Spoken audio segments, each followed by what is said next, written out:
गुरुजी, परशुराम जयंती जो कि जिक्र हुआ, वो कब मनाई जाती है, क्यों मनाई जाती है? देखिए, अक्षय तृतीया के दिन मैंने अभी आपसे कहा कि भगवान परशुराम का जन्म हुआ था। लेकिन इस वर्ष नियमतः पंचांगों के अनुसार और मुहूर्त ग्रंथों के अनुसार इस वर्ष अक्षय तृतीया 30 तारीख को है, 30 अप्रैल बुधवार को है, और परशुराम जयंती मंगलवार 29 अप्रैल को होनी चाहिए। अब दोनों के मुहूर्त निर्धारण में क्या शास्त्रीय विडंबना है। भगवान परशुराम का जन्म जो हुआ था वो 8वें याम में, पंचम याम में हुआ था।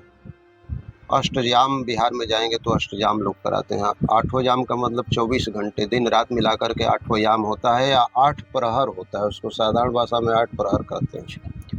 तो 24 घंटे को यदि हम 3 से भाग देते हैं तो एक प्रहर 8 से भाग देते हैं तो एक प्रहर का मान 3 घंटे होता है। एक प्रहर का मान 3 घंटा हो गया। 3 घंटे का सूर्योदय से लेकर प्रातः काल जो हो गया, पहला प्रहर हो गया। दूसरा मध्याह्न काल हो गया। तीसरा अपराह्न काल हो गया, और चौथा जो है सायं काल हो गया। पांचवा जो है आपका प्रदोष काल हो गया। छठवां जो है निशीत काल हो गया। तीसरा जो है त्रियामा हो गया, और आठवां जो है एक तरह से रात वाला, या चौथा माने और रात में 8वां माने, वो जो है उषा काल हो जाता है। इस तरह से 8 याम हो जाते हैं।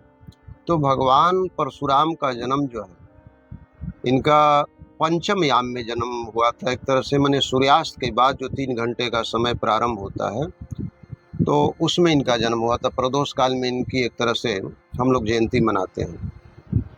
इस साल हो क्या रहा है कि लगभग रात को 8 बजे के आसपास तृतीया तिथि एक तरह से लग जा रही है, और यह तृतीया तिथि बुधवार के दिन 30 तारीख को जो है लगभग 6 बजे के आसपास शेष हो जा रही है। और मैं चैनल के माध्यम से बार बार आपको बता भी चुका हूँ, या सभी को बता भी चुका हूँ, कि जन्म तिथि और मृत्यु तिथि जो है वह तत्कालिक तिथि ले जाती है। इसमें उदया तिथि का कोई महत्व नहीं लिया जाता है। जिस समय प्राणांत होता है उस समय जो तिथि चल रही हो वही मृत्यु तिथि है। और जिस समय शिशु जन्म लेता है और नाल छेदन करके माँ के गर्भ से बाहर जब निकलता है और नाल छेदन होता है, उसको प्रजापति काल हम लोग बोलते हैं। और उसी समय उसका समय नोट होता है। दैया जो है उसको बच्चे को रुलाती है, मार करके चिल्लाता है बच्चा, उसी समय उसका समय नोट किया जाता है। ये जन्म का समय, ये जन्म का असली समय है। तो जब नाल छेदन हो जाता है उस समय जो तिथि चल रही होती है वही तिथि जन्म की तिथि होती है, और उसी समय पर जन्मदिन मनाया जाना चाहिए। अंग्रेजी छेदन के नाल छेदन के समय, जो जिस समय जो तिथि उस समय चल रही हो वही जन्म तिथि बच्चे की हो जाती है, और वही तिथि जन्म तिथि हो जाती है। आजकल तो हम लोग अंग्रेजी पद्धति से मना रहे हैं। भगवान राम की, परशुराम की, कृष्ण की जयंती हम लोग तिथि से मना रहे हैं, और अपना जन्म तिथि जो है अंग्रेजी से मना रहे हैं। ये कहाँ सोचिए, कहाँ हम लोग जा रहे हैं। तो 30 तारीख बुधवार के दिन क्या हो रहा है कि शाम को 6 बजे जो है तृतीया तिथि समाप्त हो जा रही है। तो सूर्यास्त के बाद जो है प्रदोष काल में यानी पंचम याम में जो है हमको तृतीया तिथि मिल नहीं रही है। इसलिए भगवान परशुराम का जन्म जो है मंगलवार यानी 29 अप्रैल 2025 को मनाया जाना चाहिए, और अक्षय तृतीया का पर्व जो है ये बुधवार के दिन मनाया जाना चाहिए, क्योंकि दिन भर तृतीया तिथि रह रही है।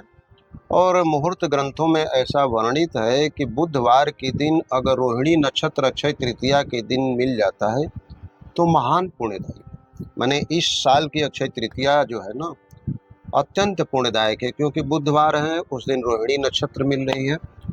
और दूसरी बात, सबसे बड़ी विडंबना ये है और सबसे बड़ी खुशी की बात यह है कि उस दिन वृषभ राशि पर चंद्रमा भी है, वृषभ राशि पर गुरु भी है। तो इस तरह से गजकेसरी योग हो जाता है।